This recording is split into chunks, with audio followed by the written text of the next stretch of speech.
Hey guys, what's up? My name is Zach, and today we're going to be doing a 2020 election prediction if there is an economic depression. So I just want to clarify the difference between a depression and a recession. A recession is a short-term dip in economic growth in a country or many countries where it typically lasts for a short period of time. There isn't really long-term recessions. However, a depression is typically very long-term, where there is a skyrocket in unemployment and a giant dip in economic growth, and usually has much more, well, always that has more drastic effects towards the economy and on job growth compared to a recession. If this was a recession video, this electoral map would look very different. I just want to clarify that. A depression is essentially going to be, to Americans, a failure in Trump's economic plans, and that would have drastic effects everywhere. Even typically safe red states would not be safe red if there was an economic depression, because an economic depression would transcend polarization and political bias and would come down to whether or not people are voting for or against the depression, and I think that's what it will come down to in this election as well. FDR's first election would be a great example. He ran against Herbert Hoover and beat him as a result of the fact that a depression occurred under Herbert Hoover. Many historians believe that the Great Depression was not necessarily Herbert Hoover's fault, but regardless, it happened under him, so he was blamed for it, and Franklin Delano Roosevelt won in a landslide against him that year, and I think that we'll see something very similar if there is an economic depression with Trump as president, and especially if that depression can be correlated to Trump's economic policies in any way. I think it will have drastic effects. And also, don't pay too much attention to Biden. We're not really going to be too focused around Biden and how he would play a role.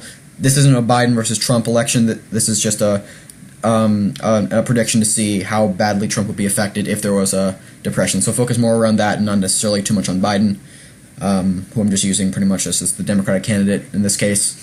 So let's just run through the typical safe Democratic states. Obviously, in the event of a depression under President Donald Trump, the typical safe Democratic states would stay safe. There's pretty sound logic around that. This is what typical safe blue states are in most other elections. However, in the event of a depression, New Mexico, Colorado would be safe blue. Minnesota, the entire Rust Belt would be safe blue. Pennsylvania would be safe blue. Virginia would be safe blue. New Hampshire would be safe blue, and all of Maine would be safe blue. And this already puts Biden over the 270 mark, making him the hypothetical next president of the United States. And this makes sense. If there is a depression, these typically likely to leaning Democratic states would become even more Democratic as a result of the fact that Republicans would probably turn out for Biden, just because, like I said, an economic depression would transcend political bias. It would transcend party lines. It would come down to people voting for or against the depression, and in the end, I can't imagine that a significant number of Republicans would vote for Trump. Even Trump-based Republicans, I don't think, would vote for Trump if there's a depression, because if there's a depression, there's going to be unemployment rates at about 30 or 40%. That's typically what occurs as a result of a depression.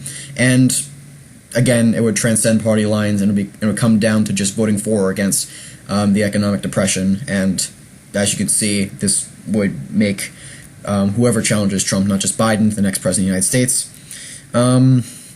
There is a few more states that I think would be safe blue, but I just want to briefly cover these beforehand.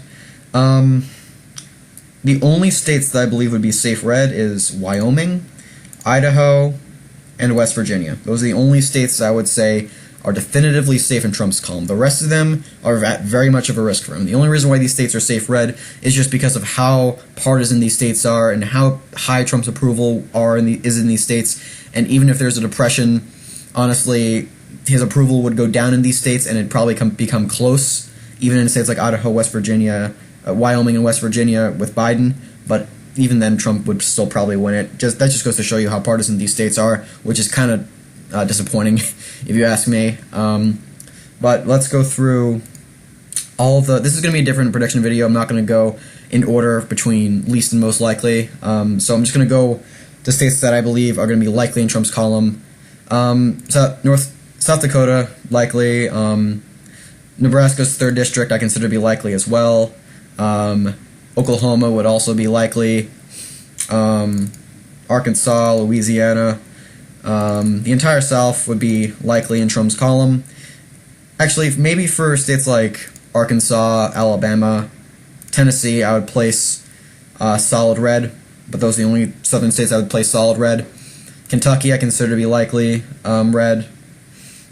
And those are the only states that I consider to be likely in Trump's column in the case of an economic depression, which again I consider to be a pretty accurate indicator when it comes to economic depressions. If we're looking at the last time there was a monumental depression in the United States during the 30s and how big FDR won in that year. But let's go through leaning states. Actually, let's go through the likely states for Democrats first, obviously. Nevada would also be safe blue. I forgot to fill that in before.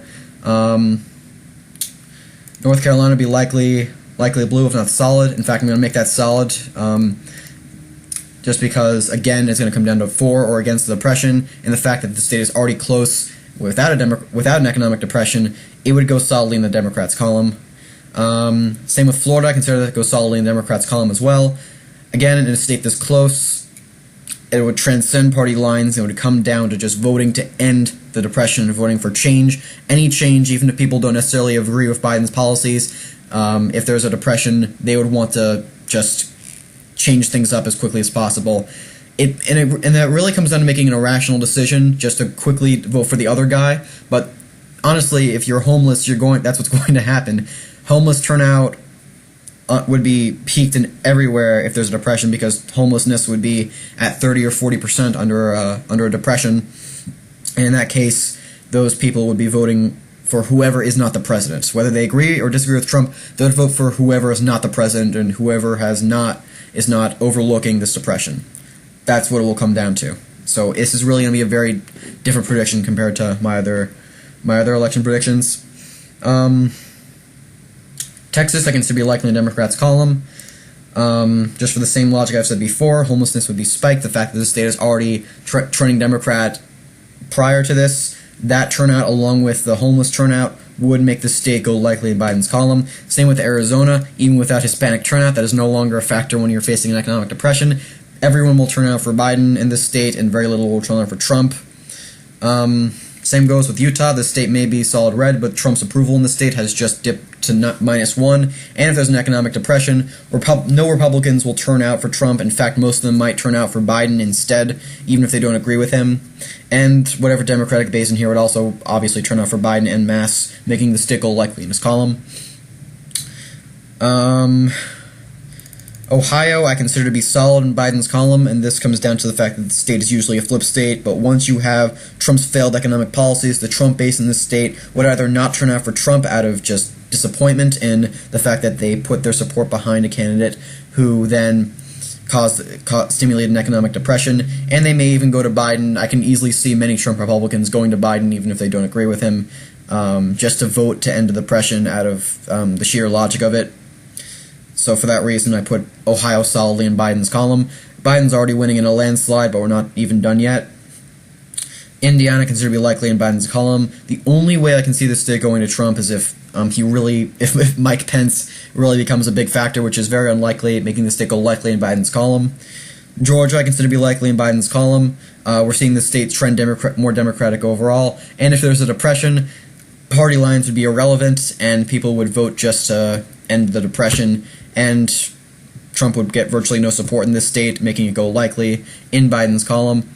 South Carolina, however, I put a lean in Trump's column. I think he could take the state even with a depression, just considering how Republican it is. I think it'd be difficult, but I think just considering the state's partisanship and the lack of minority turnout, which is, I guess, even a factor when it comes to economic depression, I put that state a lean in Trump's column. Same with Kansas, I put that state leaning in Trump's column, a very partisan state, and even with an economic depression, that may not even overcome its partisanship. Nebraska's 2nd district I consider to be solid in Biden's column. That's Omaha, and considering that it has a low approval of Trump to begin with, people would just turn out even more so for Biden, and I don't see it going to Trump at all. Nebraska's 2 electoral votes at large I consider to be a lean in Trump's column. I think that the rural parts will still turn out for Trump just as they would for any other Republican, making it go a lean in his column. That first electoral district, however, which is the areas around Lincoln and the more less urbanish but still kind of urban areas around Omaha, I would consider to be likely in Biden's column. For the same reason, really, as I would consider that second district in Nebraska to be solid in his column. Iowa, I'd also consider to be solid in Biden's column, and this really comes down to the fact that Trump already has a low approval in the state. If there's a depression, unemployment would skyrocket. You're starting to see a trend here. It's just it's me basically saying the same thing for every state, because really, if there's a depression, people will be united around the fact that Trump has to go, and the fact that a depression, if he stimulated an economic depression, then that's a reason enough to vote him out of office, and people will be united under that. Democrat, Republican, Trump supporting, non-Trump supporting, people will be united around that fact, I think, even if there's an economic depression, because when it comes down to it, people would be voting just to end the homelessness that's occurring. Missouri I consider to be likely in Biden's column. I think that it's very unlikely for it to go to Trump in a case of an economic depression, and I think that his turnout would be cut in this state, and I think it'd be very hard for him to win, even in states like Missouri. Montana, I put a lean in Biden's column, and same with North Dakota. These states are very partisan and very rural, but in the end, they do have Democratic tendencies, since North Dakota does have a Democratic senator, and Montana does have a Democratic governor and a senator. And again, it would transcend party lines and it come down to just voting to end the depression, so I can see these states, these typically solid Republican states, leaning in Biden's column. So as you can see here, Biden sweeps the electoral map with 447 electoral votes to Trump's 91. Overall, if there's a depression, which I think is I just want to clarify, I think it's very, very unlikely for there to be an economic depression, that just because there's no indicator whatsoever that that's going to occur. I'm not saying that I think that there will be one, as I said before. I'm certain that there will not be a depression in the year 2020 or anytime soon. I do think a recession is mildly likely, but even that's unlikely. But this is the case. If there was a depression, and if there was, Trump would be demolished, as you can see. I think the Democrats could nominate essentially anyone, not just Biden, and they would demolish Trump just because people would be desperate to vote for change. So that's the video. If you guys enjoyed it, please leave a like, subscribe, share with your friends, for small channels like mine to grow. This video is suggested by the GOP Centrist. That's his YouTube username. Thank you for the suggestion.